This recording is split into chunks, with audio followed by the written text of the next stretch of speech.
Rahim is actually a platform that allows community members to canvas and actually chronicle their experiences with police. And so now you have a purpose. This is Blair Durham with Black Wall Street Today, your media hub for all things Black entrepreneurship, politics, news, and events in Hampton Roads and beyond. When I say black, y'all say Wall Street. Black Wall Street. Black Wall Street. And now, more Black Wall Street Today with Blair Durham. Greetings. Welcome back to Black Wall Street Today with Blair Durham. It's the 102nd edition of our show. We're focused today on this idea of building wealth, and our next guest is Charles Corprew. He is passionate about revolution, not the bloody riots that mar cities and countries, but the opportunities we all have for personal and global transformation. As an educator for the last 20 years, Charles has worked to change the trajectories of America's most precious demographics. Charles taught middle school social studies, coached baseball, and had the fortunate experience of teaching psychology at Green Run High School, his alma mater. Charles later earned his PhD in psychological science from Tulane, where he focused on resilient outcomes for boys and men of color. After successful tenure as a professor, Charles believed there was more to sitting behind a desk and writing about how things should be. Thus, he started his social venture, where he worked to bring racial and gender equity to the consciousness of organizations around the country. Welcome to the show, Mr. Corprew. How are you? I'm good. Thank you for having me. I appreciate it. I'm super excited to have you today. So let's talk about your current work, CamelBack Ventures. What is it that you do through the organization? So CamelBack Ventures is a wonderful organization founded by our CEO, Ann Walker, in New Orleans. And what we do is we believe that genius is equally distributed, but opportunity is not. And what we do is that we vet, source, and fund entrepreneurs that are women and of color. And we give them capital, coaching, connection, curriculum, and community to allow them to actually amplify and intensify their ventures. If you think about the amount of investments that go into women and people of color, they're almost less than 2% of all of the investments that go into ventures that are created across the country, across the world. And so we're trying to ensure that people who think about these robust ideas that also have a social impact, as you talk about in your show, have the ability to stand up their organizations and get the necessary resources that they need to actually be successful. So it's a wonderful job. And what we did back in the summer of this year was knowing that COVID was going to hit, and back in the recession of 2008, 2009, almost half of these small businesses that were begun by women and people of color actually failed. And so we said we were not going to allow this to happen for our ventures. So we started an alumni relief effort where we have the ability to bring a ton of resources from all over the country, whether it be monetary or in-kind services, to help them build up and bolster their ventures. Wonderful. Love the platform, and certainly in harmony in terms of the vision. A lot of the work that we do with Black Brand is around responding to the same need. So glad to know that CamelBack is a thing. Can you speak a little bit in terms of the application process? How does an entrepreneur go about getting involved? Right. That's a great question, Blair. Usually, in a normal situation, I would be mired in applications right now. Application cycle usually opens in early August. Last year, over the last 2 years, we've had an application process where we had 500 ventures that were created by women and people of color apply for CamelBack Ventures. Yeah. What we've tried to do in our application process, my colleague Caroline Lukwicki, who basically heads that effort, is that we try to make it equitable. Many times when you apply to an organization, it's this long written application. But knowing that, some people are better in front of the camera, Blair. Some people are written, some people are oral. And so we've made this process equitable, and so people can choose the format that they'd like to apply with. And so there's certain questions that we ask about the fit of the venture, their value proposition, and their problem statement, the market that they're actually venturing into, how well do they know their industry. And as they move through the application process, we want to know, right, have they actually engaged with their communities? What are the communities actually saying about them? So as we're making this decision about our investments in the social capital that we're going to invest, that we know that they're going back and actually working with the markets and the industries and the customers that they actually say they are, and they're actually making some impact. The last two parts of the application process is just we bring in experts from across the country, as well as our team who has expertise in entrepreneurship to make those final decisions. Good. Okay. Let me ask you about this one particular category that you fund, conscious tech. What is conscious tech? That's an interesting thing, sir. We are actually still in the testing phase of that, and we're trying to figure that out ourselves. And so our initial hypothesis is looking at those ventures that are creating robust technology for the BIPOC community. And so I think about Brandon Anderson with Raheem, which, in this time of policing and over-policing for people of color, Raheem is actually a platform that allows community members to canvas and actually chronicle their experiences with police. And so now communities have all of this big data, which I love, Blair, is the ability to use data to actually impact policy, to create policy. Mm-hmm. And so Raheem is this policing app, this community app that actually involves policing. And so now, as community activists go in and want to work with policing organizations, they're saying these are the interactions that are happening in our community. It's not like there's this subjective nature to it. Mm-hmm. We're saying we've got the data. Now let's talk about how do we shift if the interactions are nefarious. How do we shift policies? Like, how do we change the attitudes and actions of our policing force? Yeah. Interesting. I'm just perusing the CamelBack Ventures website. And so you're funding entrepreneurs from all over the country, not just the New Orleans area where the organization is founded. That's correct? Yes, that's correct. Okay. I noticed, too, one of the differentiators with CamelBack is that, not only are you funding for-profit ventures, but you're funding nonprofits as well.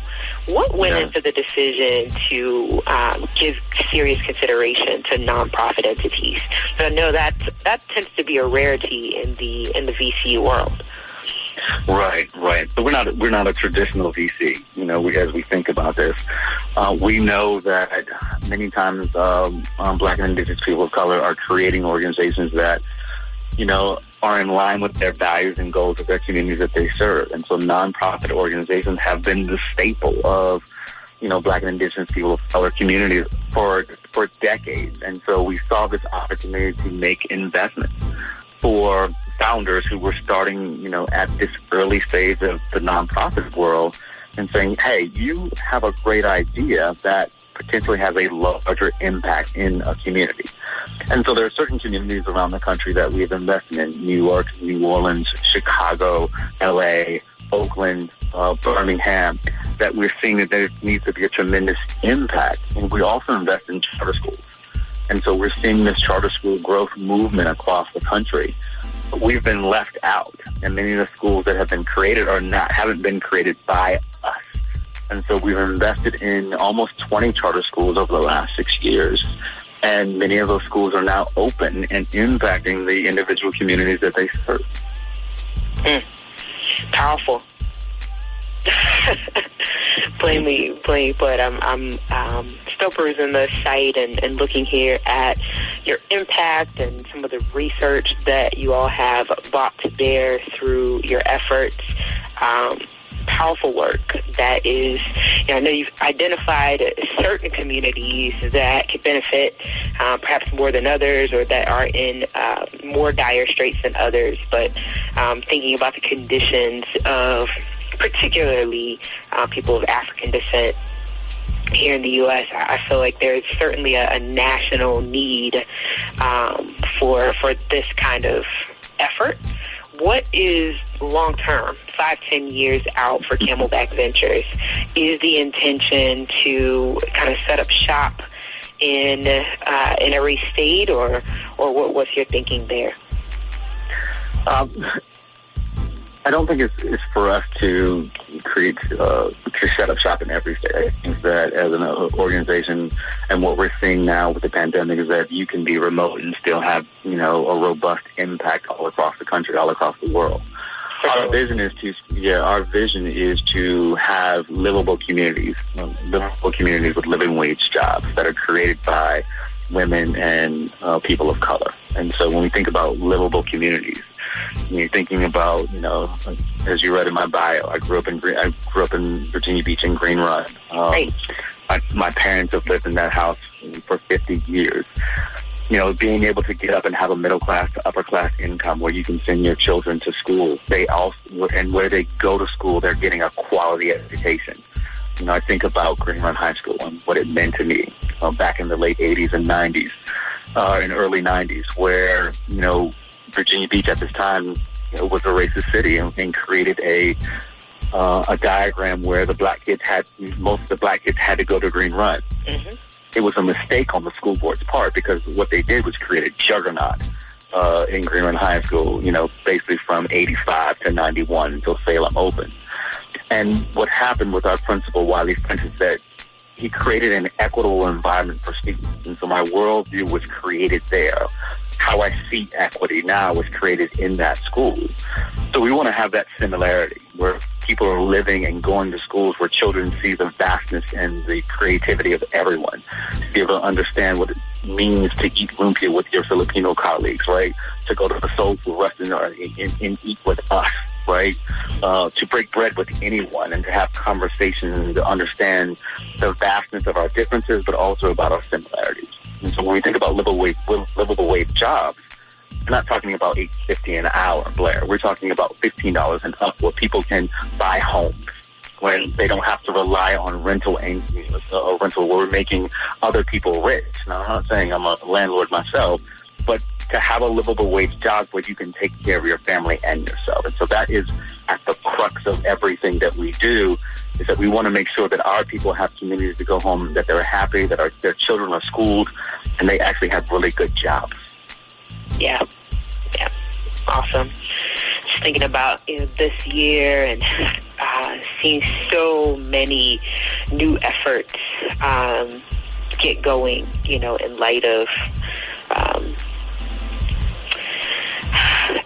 what we see in the media, and just grateful to know that there are entities like yours who see the value in these spaces. What else would you say? How can we connect with you? How can we connect with CamelBack for going forward? You can always go to CamelBackVentures.org and see all of the great ventures, the 84 ventures that we have funded over the last couple of years.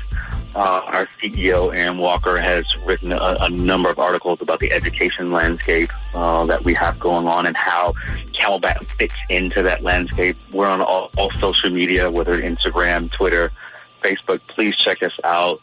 But I would, if you're thinking about the opportunity to invest, for all the Hampton grads that have created livable communities, livable wage jobs, this is an opportunity to also invest in ventures that are built by women and people of color. So there's opportunities to be a part of that, or even investing in CamelBack Ventures as we think about how we ensure that we continue to have the ability to bring in robust ventures and to give them the resources that they need to actually be ruthless for good. And that's one of our mantras, that we want our ventures to be ruthless for good.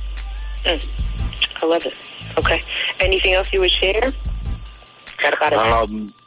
No, we are good. I just appreciate the opportunity to speak with you. Shout out to my frat brother, Seiko Varner, who put us together, the good brothers of Omega Psi. I thought that it had something to do with Seiko. That's fantastic, and he's amazing. I saw the Green Run connection, and I said, well, maybe Seiko has something to do with it. Well, certainly there are many ways for us to remain connected, particularly as Black Brand moves forward to build a community development financial institution and put together VCs for opportunities in Hampton Roads. So I will definitely remain connected with you on that wise. And, of course, you are welcome to come back to the show and talk with us about the progress at CamelBack. Thank you so much. I appreciate the opportunity, Blair. You're welcome. Thank you so much. This show is brought to you by Positive Vibes Incorporated, our consulting services. We do credit fixes, tax resolution, we lend private money to real estate investors, and we do debt consolidations. Basically, we put money in your pocket when you need money. We put money in your pocket when you need money. 757-932-0177. Throughout the United States, credit fixes, tax resolution, lending private money to real estate investors, and debt consolidation. 757-932-0177. 757-932-0177. Phenomenal. Stay with us online at Black Wall Street Today on Facebook and Black Wall Street Today on Instagram, and then follow us on Twitter as well at BWS Today. We look forward to talking again next week. Have a wonderful week. I have said and I will continue to say that the most important priority for the Black community is the Black community, not a particular political party.